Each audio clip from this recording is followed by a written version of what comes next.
Hello बच्चों। आज की क्लास में हम लोग नीट 2017 में पूछे गए एक प्रॉब्लम को सॉल्व करेंगे जो कि डॉपलर्स इफेक्ट से रिलेटेड है। क्वेश्चन कुछ इस तरह से है। Two cars moving in opposite directions approach each other with a speed of 22 metre per second and 16.5 metre per second respectively. The driver of the first car blows a horn having a frequency of 400 hertz. The frequency heard by the driver of the second car is velocity of sound is 340 metre per second.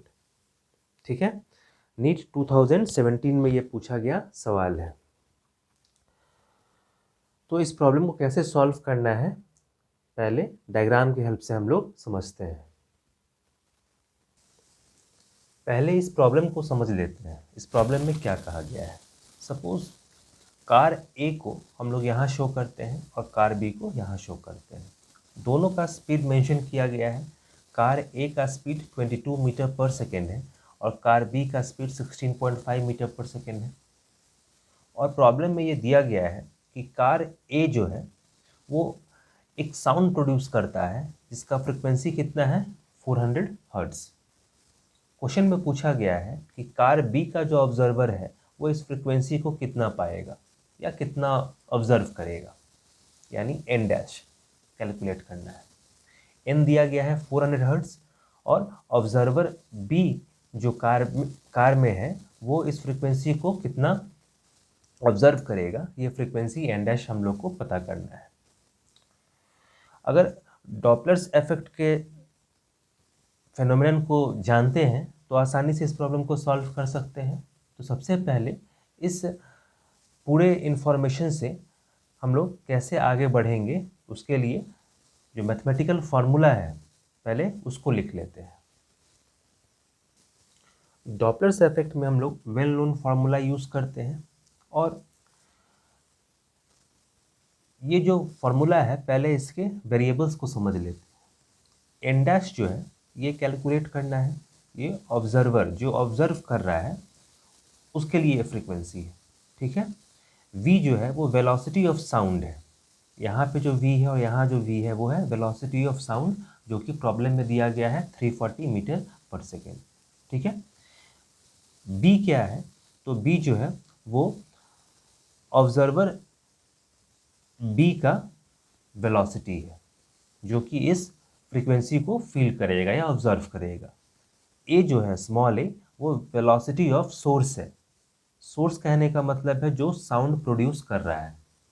तो 400 hertz के frequency को जो produce कर रहा है वो source हो गया। तो सोर्स ए का जो वेलोसिटी है 22 मीटर पर सेकेंड, ये ए का वैल्यू हो गया। ठीक है, बी का वैल्यू हो गया 16.5 मीटर पर सेकेंड और एन कितना हो गया, 400 हर्ट्ज। मतलब सोर्स ऑफ साउंड का फ्रीक्वेंसी कितना है। अब इस प्रॉब्लम में दोनों ही कार्स जो है अपोजिट डायरेक्शन में मूव कर रहा है, मतलब आमने सामने के डायरेक्शन में। ठीक है, इस तरह से फिगर में शो कर सकते हैं हम लोग, ये इस डायरेक्शन में और ये इस डायरेक्शन में। तो डिपेंडिंग अपॉन डायरेक्शन ये प्लस माइनस चेंज होता है प्रॉब्लम में, बस इस बात का ध्यान रखना होता है। अगर दोनों अपोजिट डायरेक्शंस में मूव कर रहा है तो यहाँ हम लोग प्लस लिखते हैं और नीचे माइनस लिखते हैं। ठीक है, तो ये वेल नोन फार्मूला है। इसी के फार्मूले में केवल हम लोग कॉन्वेंशन लगा के प्रॉब्लम के हिसाब से फार्मूला में चेंजेस लाते हैं। ठीक है, अब केवल गिवन इंफॉर्मेशंस को यहाँ पुट करना है और पुट करने के बाद हम लोग एन डैश फ्रीक्वेंसी कैलकुलेट कर सकते हैं। तो अब बच्चों वैल्यू पुट करते हैं। अब बच्चों इसकी वैल्यूज को पुट करते हैं। तो v की जगह पे क्या रखेंगे, वेलोसिटी ऑफ साउंड, तो ये 340 गिवन है। b के जगह पे ऑब्जर्वर b जो कि उस फ्रीक्वेंसी को फील करेगा उसका वेलोसिटी 16.5 340 और a जो है वो वेलोसिटी ऑफ सोर्स है तो 22 मीटर पर सेकेंड और यहाँ n जो है वो फ्रीक्वेंसी ऑफ साउंड है। ठीक है, क्लियर है।